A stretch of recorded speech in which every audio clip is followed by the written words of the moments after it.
Welcome back. Alright, we've graduated from the tutorial levels, but I liked those. It was so nice being in that pleasant, calm little place. But now, back in the empty lot. It feels nice and proper using the marble here, though. Just an actual marble rolling through marble courses. Yeah, though, this game is actually... You would think that after all this, I would be tired of marble games and think, like, I'm ready for a break with these. And I guess either way, I'm still ready for a break. But I kind of, like... I have a new passion for the marble genre, almost, after this. Thing is, I just never seen games take the genre as far as this game has. Or the original Kororinpa. But I think this game takes it even further just because of the volume in it. I think it's actually pretty amazing how much stuff is in this game. And the range of difficulties in it. I didn't realize there was so much to be had in this game. Of real value. Like, it's kind of weird saying that because I knew the game was there. And there was fun to be had with it.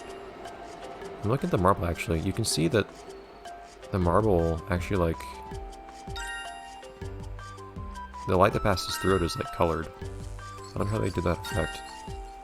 It might just be transparent and have a tint to it or something like that. I don't know. That's really nice though. The marble actually looks really nice. That's another reason I like using the marble. I think it actually is one of the nicest looking marbles in the game. The marble is the good looking marble. That is to say, the marble themed marble is nice. But yeah, there are other games that are more like plain marble, whatever. But one, maybe they have as much content as this, but I don't think they have as much flavor. This game, it could have more, but also has some flavor. Haha. I make my own rules.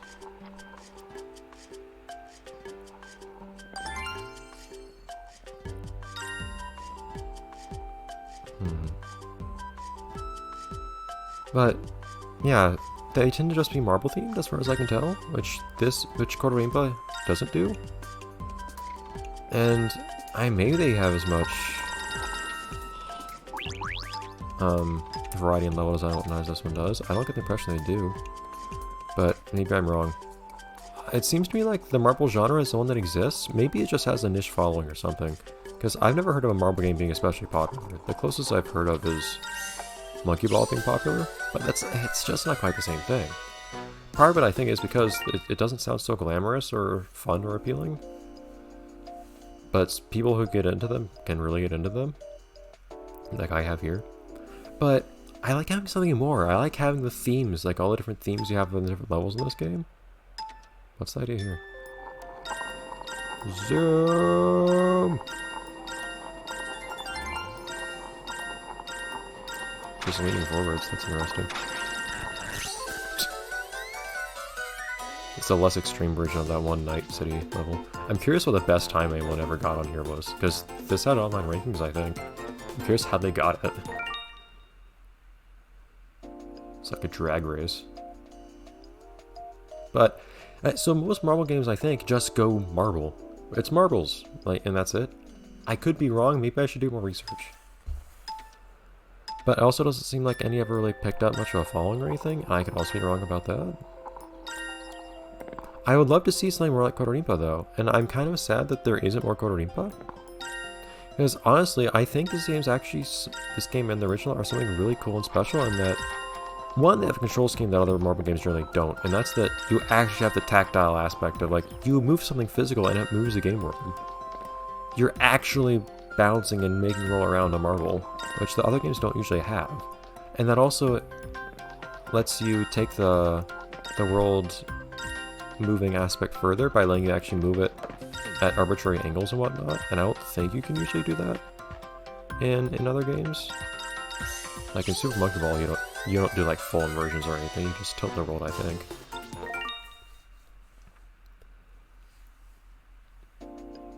So there are lots of things I like about this game, and one is that I think that it's one of the single most appropriate games to be on the Wii.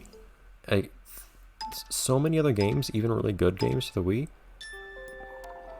they could be for other consoles. Like, there's no reason they have to be on the Wii. This game, it has to be a Wii game. There's nothing else it could be. It is so fundamental to the gameplay concept. Oh, this is gonna be so awkward.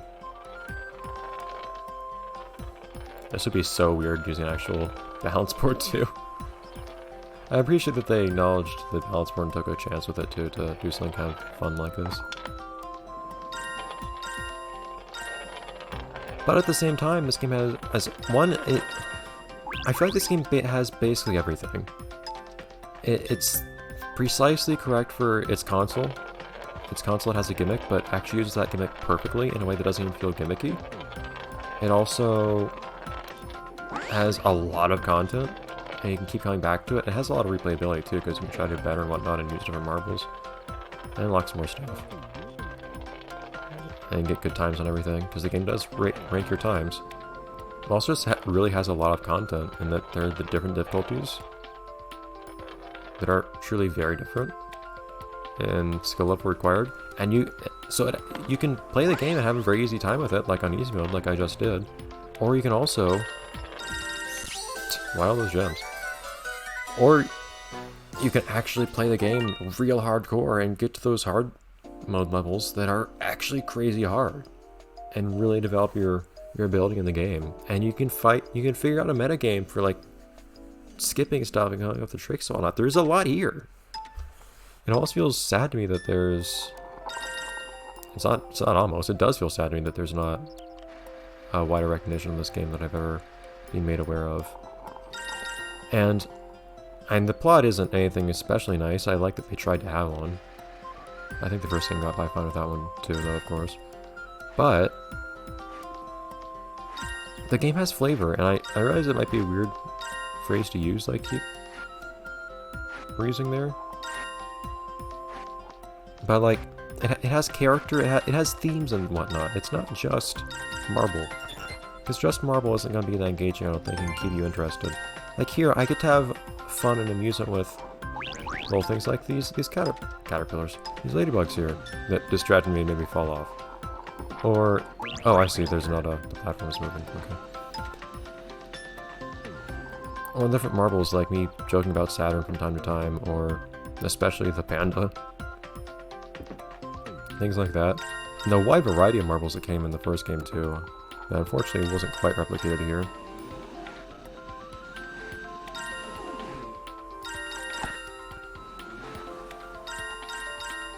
And that's something I think most games tend to lack. Super Monkey Ball seems to get closer, although I don't know if they have much variety. I think they might have a plot, maybe? I don't know. I don't know how much variety they have in different things. Like, you still have monkeys either way, though. You don't have, like, different species running around in the balls, which I don't know why you couldn't. Why not Super Monkey... Wait, not Monkey. Why not, like, Super Cheetah Ball? I think you could really... I think there's an opportunity to expand there. I also like this game's music. I actually have listened to this game's music, especially this particular song and a couple others. I have actually listened to this game's soundtrack just, like, for enjoyment on its own. Which I can't say about that many games. I realize I say I like music a lot, but it's not often I actually listen to a game's soundtrack just on its own to enjoy it, and I've done that with this game. What are you doing down here? But yes, this game has like cuteness and thematic appeal and whatnot, which I think is something that its genre tends to not have. And maybe a good reason. Maybe it's not what people interested in the genre actually want. I could be wrong. I could be right, who knows. And the level design in so many cases is so creative. And you have so many different set pieces and whatnot too. And in this game, one downside to Marble Saga is that, yeah, everything's made of set pieces, and only set pieces, unlike the first game where you had unique stuff in some places, like the Big Apple level. That's an actual giant apple you're rolling around on top of in the city. So you get creative things like that that are not possible in this game. Not that you didn't have set pieces in that game too.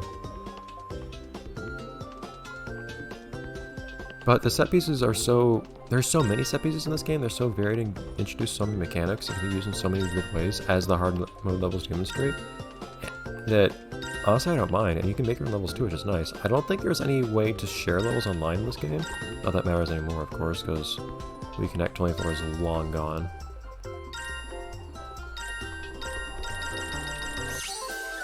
Can't see anything. But I like it. There were so many times where I thought, oh, that's cool, or man, that's a real interesting new challenge. So many times where this game made me think that. It's a lot, and it's a lot of good stuff. Quantity and quality this game has. I'm actually, I never really thought too hard about how I thought this game was, how good I thought it was, or anything like that.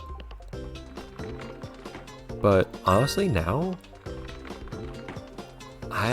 and of course this is something you have to think about over a period of time, but I think this game a lot. Like, this might actually be one of the games I value the most. Which is interesting to say, because I tend to, usually a game that I value the most, it's for its story and things like that. Or at least its universe and world, and that's part of it here. Oh, look at that head. Another cool set piece that doesn't actually seem to serve much practical purpose, but it's cool. That's usually part of it, I guess, the world. And there's a little bit of one here, kind of, I guess, but it's more just, it's more like it's a theme than a world. Not much point to that outer ring, is there? Huh. Okay. But when I think this game is just that I like the whole package. And of course I usually like most of the things that the other games I like too. Although I can consider them sometimes have weaker points at some spots. I guess at the same time, Jet Rev is kind of similar.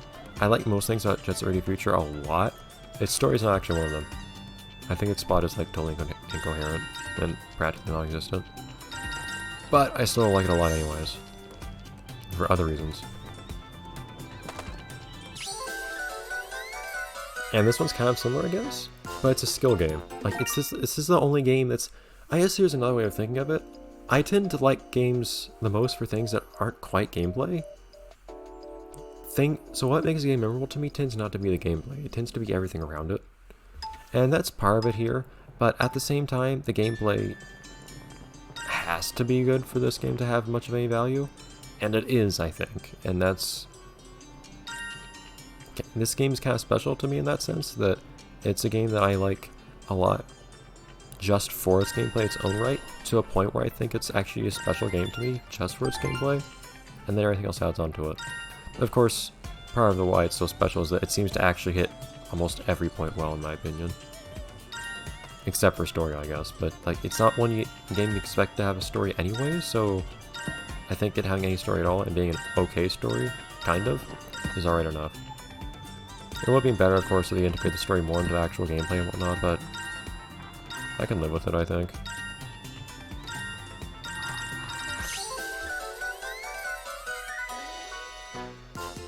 And it's not the first time I've had kind of an emotional attachment to a game developed while Let's playing it. That happened pretty recently with Wii Skiing Snowboard as well.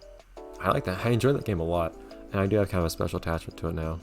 That playthrough was really, really fun. And it doesn't have any story or anything at all, but it's the game's world. I talked a lot about that at the end of the playthrough. It really feels like a world. There were so many nice little details. It feels like, I don't know, you just get to have fun in this little world. You do a bunch of stuff in. There's lots of stuff to find and learn about it. Here it's basically the opposite of that. It's mostly gameplay. But this is definitely my favorite skill-based game, I think. Potentially one of my favorite games.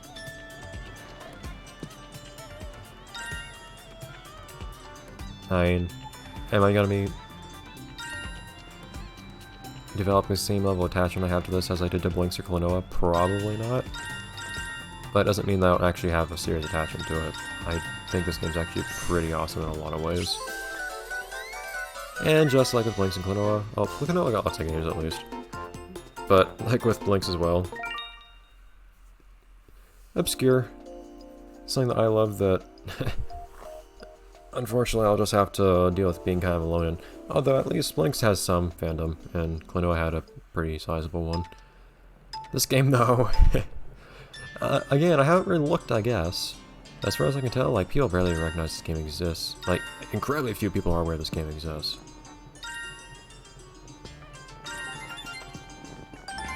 And it is a pretty niche audience it's made for, I guess. But I'm incredibly happy to have it to myself, and not many people I get to share it with, I guess. Since it's so niche and so few people ever got into it. Even less so than with Blinks. Like, there's really no fandom for this or anything like that. Of course, what would you be was there to be a fandom around if it's just marbles? As it's less of a fandom when it's more gameplay oriented and more just like a community of people that like playing a game and whatnot. That's what I was thinking of, like, liking to imagine when I talked about thinking it'd be interesting for this game to actually have a metagame and whatnot, because I think it could. With like weird techniques like hopping and whatnot, stuff like that, and using the right marbles for the right exploits and things like that. I do wonder if you showed this to the right people if it really could have developed something like that, but I think it's one of my favorite things about it. Its branding might actually be one of the reasons that didn't really happen, because its cutesy look probably didn't appeal much to people that would be interested in real hardcore stuff like this, like how difficult this game can get. Oh well, we're just about done here. So I'll just keep on talking next episode, and I'll finish this off. And we'll finish this when we finish it, and that'll be it. Alright, bye everyone.